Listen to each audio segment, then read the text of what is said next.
నమస్తే, welcome to ప్రజా చైతన్యం. జనసేన అధ్యక్షుడు డిప్యూటీ సీఎం పవన్ కళ్యాణ్, ఆ పార్టీ నంబర్ 2గా గుర్తింపు పొందిన మంత్రి నాదెండ్ల మనోహర్ మధ్య తీవ్ర విభేదాలు చోటు చేసుకున్నాయి. రాజకీయాలలో శాశ్వత శత్రువులు, మిత్రులు ఉండరు అని అనుభవజ్ఞులు ఊరికే చెప్పలేదు. మరీ ముఖ్యంగా అధికారం, డబ్బు ఈ రెండు ఎవరి మధ్యైనా చిచ్చు పెడతాయి. ఇప్పుడు పవన్ కళ్యాణ్, నాదెండ్ల మనోహర్ మధ్య విభేదాలకు కూడా ఆ రెండే కారణమని అత్యంత విశ్వసనీయ వర్గాలు సమాచారం అందించాయి. పవన్ కళ్యాణ్ కు నీడలా నాదెండ్ల మనోహర్ ఉండడం చూసాం. పవన్ కళ్యాణ్ కు సంబంధించి ప్రతి వ్యవహారం మనోహర్ చూసేవారు. నాదెండ్లకు పవన్ కళ్యాణ్ రాజకీయాలలో చేస్తున్న ఆర్థిక వ్యవహారాలు కూడా తెలిసేవి. రాజకీయాలలో మార్గ నిర్దేశకుడిగా నాదెండ్లను భావించడం వల్లే ఆయనకు మంత్రి పదవి కూడా ఇప్పించారు. నిజానికి నాదెండ్లపై జనసేనలో తీవ్రమైన అసంతృప్తి ఉంది.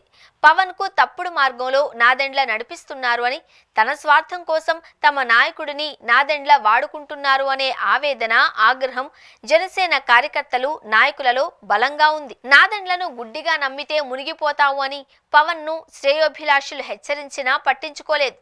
ఎవరైనా నాదెండ్లపై విమర్శలు చేస్తే తనపై చేసినట్టే అని పవన్ బహిరంగంగా హెచ్చరించిన సంగతి తెలిసిందే.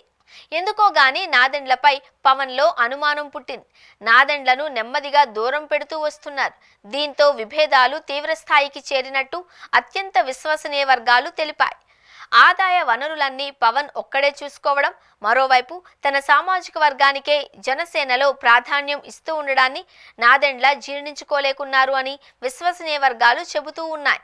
అలాగే పవన్ కళ్యాణ్ తనకు తెలియకుండానే పార్టీలో కొన్ని నిర్ణయాలు తీసుకుంటున్నారు అని నాదెండ్ల గుర్రుగా ఉన్నట్లు తెలుస్తోంది. కేవలం సినిమాలు తీస్తేనే డబ్బొస్తుంది అని ఇంతకాలం చెబుతూ వచ్చిన పవన్ కళ్యాణ్ అధికారంలోకి వచ్చిన తరువాత మారిపోయాడు అని సన్నిహితుల వద్ద నాదెండ్ల ప్రశ్నిస్తున్నట్లు సమాచారం.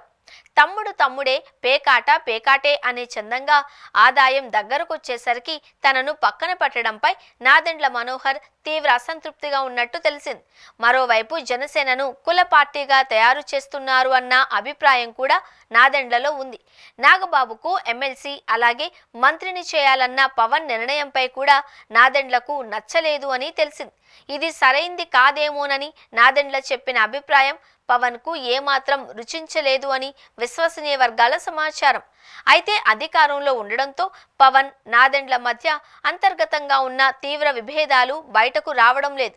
రాజకీయంగా ఏమాత్రం తేడా వచ్చినా పవన్ గురించి పచ్చి నిజాలు బయటపెట్టడానికి నాదెండ్ల వెనుకాడరు అని విశ్వసనీయ వర్గాలు చెబుతూ ఉన్నాయి. జనసేన, టీడీపీలో కీలక నేతలందరికీ పవన్, నాదెండ్ల మధ్య విభేదాల గురించి బాగా తెలుసు.